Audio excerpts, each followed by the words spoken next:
দেখতে দেখতে আমরা এসইওর বেসিক অনেকগুলো বিষয় সম্পর্কে জেনেছি। সো ইটস টাইম আমরা এসইও কীভাবে করতে হয় তার সম্পর্কে একটি পুরো আউটলাইন পাবো। সো আজকের পর্বের বিষয় দ্য কমপ্লিট এসইও প্রসেস। আপনাদের সুবিধার্থে আমরা পুরো এসইওটাকে 4টা সহজ ভাগে ভাগ করে দিয়েছি এবং এই 4টা সিম্পল স্টেপে যে কোনো একটি এসইও প্রজেক্ট একদম শুরু থেকে শেষ পর্যন্ত কমপ্লিট করা যায়। ধরে নিলাম আপনি আপনার নিজের ওয়েবসাইটের জন্য এসইও করবেন, বা হতে পারে আপনি কোনো ক্লায়েন্টের কাজ করবেন, বা হতে পারে আপনি অ্যামাজন অ্যাফিলিয়েট করবেন, বা যে কোনো যাই করেন না কেন আপনি এই 4টা স্টেপ সম্পর্কে একদম ক্লিয়ার কাট ধারণা থাকলে আপনি যে পজিশনে যাবেন, যে সিচুয়েশনে যাবেন, সেই সিচুয়েশনের সাথে তাল মিলিয়ে আপনি নিজেকে ওই পজিশনে খাপ খাইয়ে নেবেন। যেমন দ্য ফার্স্ট স্টেপ হচ্ছে কিওয়ার্ড সিলেকশন। আপনার এসইও ওয়েবসাইটটি, আপনার যে ওয়েবসাইটটি থাকবে সেই ওয়েবসাইটটি যে টপিকের উপর থাকবে, ধরে নিচ্ছে আপনার কোনো ই কমার্স সাইট, ধরে নিচ্ছে আপনার কোনো ইনফরমেশন বেসড সাইট, তো যেই টপিকের উপরেই আপনার ওয়েবসাইট থাকুক না কেন সেই টপিকের উপরে মানুষজন কী লিখে গুগলে সার্চ করে সেই টপিকগুলো, সেই কিওয়ার্ডগুলো আপনাকে খুঁজে বের করতে হবে। এবং এর জন্য ফার্স্ট কাজ হচ্ছে কিওয়ার্ড রিসার্চের মাধ্যমে সঠিক কিওয়ার্ড খুঁজে বের করা, যাতে করে সেই কিওয়ার্ডগুলোতে আপনি আর্টিকেল তৈরি করে সেগুলোকে র্যাঙ্কিং করাতে পারেন। এবং কিওয়ার্ড যখন আপনি পেয়ে যাবেন তখন আপনার কাজ হচ্ছে সেই কিওয়ার্ড দিয়ে কন্টেন্ট তৈরি করা, এবং অবশ্যই হাই কোয়ালিটি কন্টেন্ট তৈরি করতে হবে। এটা হচ্ছে আপনার দ্বিতীয় স্টেপ। প্রথম স্টেপ হচ্ছে কিওয়ার্ড খুঁজে পেলেন, কী কী কিওয়ার্ড নিয়ে মানুষ সার্চ করে। দ্বিতীয় স্টেপ হচ্ছে সেই কিওয়ার্ড দিয়ে কন্টেন্ট তৈরি করলেন। তো কন্টেন্ট তৈরি করার পরে আপনাকে সেটা অপটিমাইজ করতে হবে, অন পেজ অপটিমাইজেশন। এখানে লক্ষ্য করতে হবে আপনি যে কন্টেন্টটি তৈরি করবেন সেটি আপনার একটি উদ্দেশ্য হচ্ছে গুগলে র্যাঙ্ক করানো। তার মানে গুগলকে আপনার কন্টেন্ট বোঝাতে হবে যে আমার কন্টেন্ট এই রিলেটেড।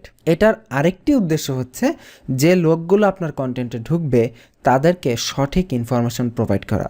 তার মানে একই সাথে প্রতিটা কন্টেন্টকে দুইটা জিনিসের জন্য অপটিমাইজ করতে হবে। একটি হচ্ছে গুগলের জন্য, আরেকটি হচ্ছে যেই লোকগুলো ঢুকবে আপনার যে ভিজিটর তাদের জন্য। কারণ আপনি যদি শুধু গুগলের জন্য অপটিমাইজ করলেন, ধরলাম আপনার কন্টেন্ট র্যাঙ্কিং আসলো, কিন্তু আপনার তো সেই কন্টেন্ট পরে কেউ তো প্রোডাক্ট কিনবে না, আপনার তো কার্য সাধন হবে না। সো দ্যাটস ওয়াই আপনাকে গুগলের জন্য অপটিমাইজ করতে হবে এবং আপনার ট্রাফিকের জন্য অপটিমাইজ করতে হবে। এবং কন্টেন্ট তৈরি করলেন, অপটিমাইজও করলেন, কন্টেন্ট পাবলিশ করে দিলেন, এখন কন্টেন্ট লাইভ আছে। তারপরে আপনার কাজ হচ্ছে off page optimization. Off page optimization আসলে এটা আনলিমিটেড, এটার কখনো শেষ করার মতো কিছু নাই।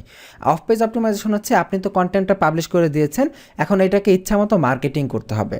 তো মার্কেটিং কিভাবে করবেন সার্চ ইঞ্জিনের জন্য, সেটার জন্য বিভিন্ন অফ পেজ রিলেটেড ইস্যু আছে, যেমন ব্যাকলিঙ্ক ক্রিয়েট করা। এটা হচ্ছে অফ পেজ অপটিমাইজেশনের প্রধান কাজ।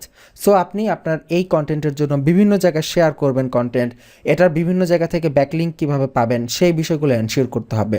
এবং আপনি যত বেশি এটাকে ব্যাকলিঙ্ক দিতে পারবেন তত আপনার এসইওর স্ট্রেংথ শক্তপোক্ত হবে। এবং যত বেশি মার্কেটিং করবেন গুগল দেখবে যে এই কন্টেন্ট বিভিন্ন জায়গায় বিভিন্ন মানুষ এইটা নিয়ে বিভিন্ন জায়গায় কথা বলতেছে, এটা অবশ্যই গুরুত্বপূর্ণ। এবং তত বেশি আপনার এসইওতে আপনার র্যাঙ্কিংটা শক্ত অবস্থান তৈরি করবে।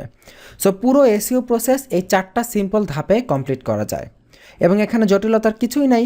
প্রথম হচ্ছে আপনার ওয়েবসাইট যেই টপিকের উপর তৈরি করা আছে, ক্লায়েন্টের ওয়েবসাইট, বা ধরে নিলাম আপনার কোনো টপিক নাই, আপনি সম্পূর্ণ ফ্রেশ একটি ওয়েবসাইট তৈরি করবেন, তাহলে প্রথমে একটি টপিক নির্বাচন করেন। সেই টপিকের উপর মানুষজন কী কী নিয়ে সার্চ করে সেই কিওয়ার্ডগুলো খুঁজে বের করুন কিওয়ার্ড রিসার্চের মাধ্যমে।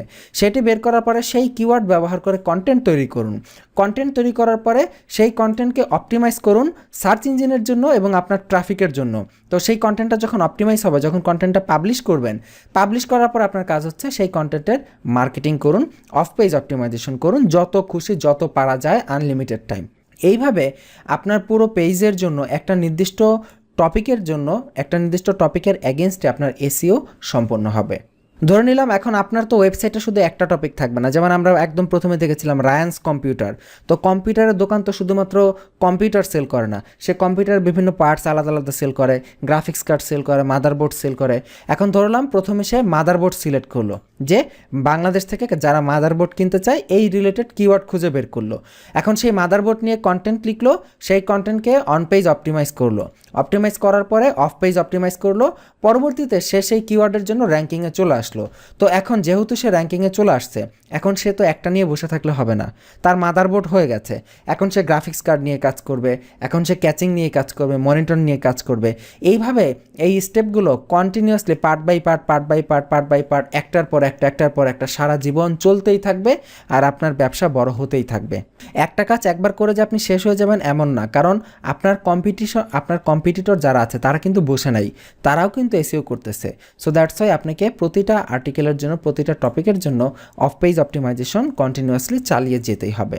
এখন আমি আপনাকে বলি, আপনি হয় এসইও কিসের জন্য শিখতেছেন? হয়তো ক্লায়েন্টের কাজ করবেন, হয়তো আপনি অ্যামাজন অ্যাফিলিয়েট করবেন, হয়তো নিজের কোনো প্রতিষ্ঠান আছে সেটার জন্য এসইও করবেন, অথবা কোনো ই কমার্স সাইট খুলে সেটার এসইও করবেন। এখন আপনি যেটাই করেন না কেন, এই যে আমি আপনাকে ব্যবসার 4টা স্টেপ, মানে টোটাল এসইও বিজনেসের 4টা স্টেপ বুঝিয়ে দিলাম। আপনি যখনই কোনো কাজ আপনার সামনে আসবে, আপনি শুধু আইডেন্টিফাই করবেন আপনি কোন স্টেজে আছেন। আপনি কি কন্টেন্ট ক্রিয়েশন স্টেজে আছেন, নাকি অন পেজ স্টেজে আছেন, নাকি অফ পেজ স্টেজে আছেন?